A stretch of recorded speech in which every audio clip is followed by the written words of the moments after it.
नमस्कार एस्पिरेंट्स, स्वागत आहे या टीचिंग प्लॅटफॉर्मवरती. आणि आज आपण पाहणार आहोत मिक्चुरेशन. मिक्चुरेशन हा कन्सेप्ट कशाशी रिलेटेड आहे? तर मिक्चुरेशन हा कन्सेप्ट एक्सक्रेटरी प्रोडक्ट आणि एक्सक्रेशनशी रिलेटेड आहे. जेव्हा आपण किडनीची स्टडी करतो तेव्हा मिक्चुरेशन हा कन्सेप्ट येत असतो. तर हाच कन्सेप्ट आज आपल्याला पाहायचा आहे डिटेलमध्ये. तर चला पाहूया. आपल्याला माहिती आहे pair of kidney he human बॉडीमध्ये प्रेझेंट असते. इथे आपण रफली डायग्राम काढून घेऊया आणि त्यानंतर मिक्चुरेशन समजून घेऊया. ही काय आहे? बीन शेप आपली किडनी आहे. लेफ्ट किडनी स्लाइटली परत काढते. ही आहे आपली किडनी. ओके, हा काय आहे? युरेटर आहे, पेअर ऑफ युरेटर. खाली युरिनरी ब्लॅडर आहे आणि खाली त्याची एंडिंग कुठे आहे? युरेथ्रामध्ये. ठीक आहे.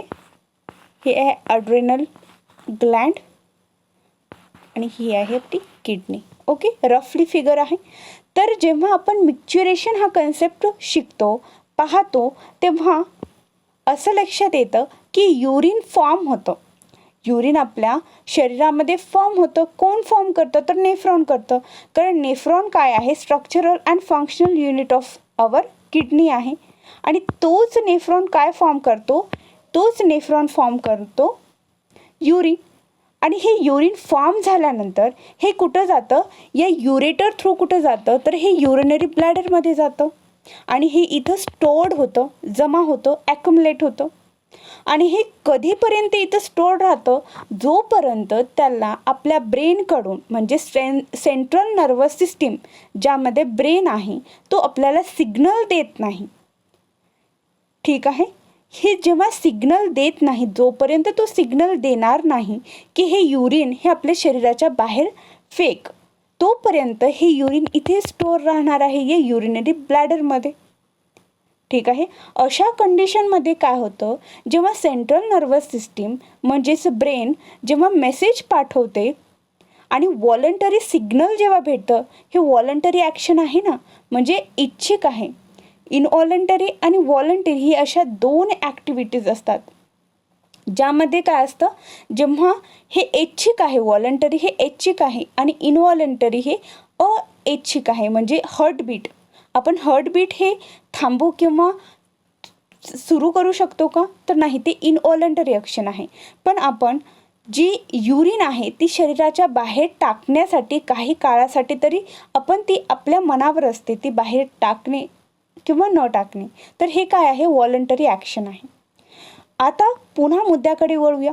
जेव्हा सेंट्रल नर्वस सिस्टीम हे याला सिग्नल देतं आणि त्यानंतर काय होतं? हे युरिनरी जे ब्लॅडर आहे याचे जे मसल्स असतात, याचे जे वॉल्स असतात, ते काय होतात? कॉन्ट्रॅक्ट करायला सुरुवात होतात. आता कॉन्ट्रॅक्ट करणं म्हणजे काय? अशा ओढल्यात आणल्या जातात, आकुंचन पावतात. ठीक आहे, आकुंचन पावतात. खूप याच्यावर काय देतात? स्ट्रेस देतात. ठीक आहे.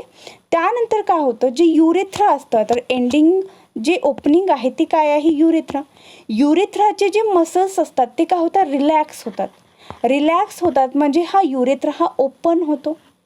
आता जर तो युरेथ्रा एवढा असेल तर तो असा ओपन होतो आणि हे कॉन्ट्रॅक्ट होतं. काय होतं?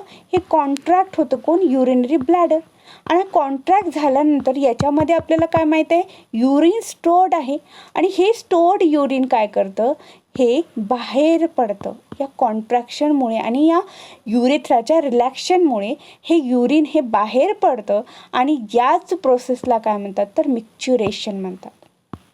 यालाच काय म्हणतात? Release of urine. The process of release of urine is called as micturition. तर तुम्हाला इथे ही मिक्चुरेशन कन्सेप्ट क्लिअर झाली असेल. तर पुढे पाहूया. A neural mechanism causing it is called the micturition reflex. आणि इथे जे न्यूरल मेकॅनिझम होतं, न्यूरॉनच्या रिलेटेड इथे जे मेकॅनिझम होतं त्याला मिक्चुरेशन रिफ्लेक्स म्हणतात. ठीक आहे. An adult human excrete on an average 1 to 1.5 litre of urine per day. आणि जो एक अडल्ट व्यक्ती असतो ते 1 ते 1.5 लिटर ही युरिन आपल्या शरीराच्या बाहेर टाकत असतो. ठीक आहे. The urine form is a light yellow coloured. आता इथे आपल्या युरिनबद्दल ची इन्फॉर्मेशन दिलेली आहे. तर आपली जी युरिन आहे ती कशी असते, लाईट येल्लो कलर, पेल येल्लो कलरची असते, लाईट येल्लो कलरची असते. ठीक आहे. फ्लुइड असतं ते वॉटरी फ्लुइड असतं आणि स्लाइटली ॲसिडिक असते, ती आम्लधारिक असते स्लाइटली, ज्याचं pH किती असते 6.0. आपल्याला माहिती आहे न्यूट्रल pH काय असते 7 असतं. तर ते स्लाइटली ह्या वरती जे असतात ते ॲसिडिक असतात आणि खालचे काय असतात बेसिक असतात. तर ही जी युरिन आहे ती 6.0 pH शो करते, म्हणजे ती काय आहे स्लाइटली ॲसिडिक आहे. ठीक आहे. युरिनला एक कॅरेक्टरिस्टिक्स ऑर्डरसुद्धा असतो, म्हणजे स्मेल असतो, वास असतो. On an average 25 to 30 gram of urea is excreted out per day. आणि जी युरिया आहे आपल्या शरीराच्या बाहेर फेकला जातो तो किती असतो, ते 25 ते 30 ग्राम असतो. ठीक आहे. युरिन आणि युरियामध्ये तुम्ही फरक लक्षात ठेवा. ह्युमन बिंग हा युरिया आपल्या शरीराच्या बाहेर काढतो म्हणून त्याला युरियोटेलिक ॲनिमल म्हणतात.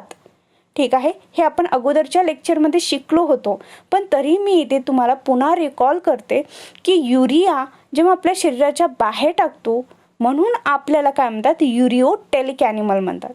Various condition can affect the characteristics of urine.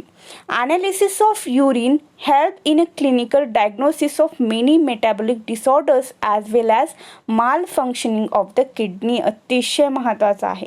जेव्हा आपण डॉक्टरकडे जातो चेकअपसाठी तेव्हा प्रत्येक वेळेस पहा आपल्याला ब्लड आणि युरिन टेस्ट करायला सांगतात, आणि ही युरिन आपल्याला मदत करते आपल्या शरीरामध्ये काही मेडिकल इश्यूज आहेत का, आपली बॉडी ही प्रॉपर फंक्शन करत आहे का नाही, हे आपल्याला चेक करण्यासाठी युरिन ही अतिशय महत्त्वाची गोष्ट आहे, म्हणजे मदत करते ती आपल्याला.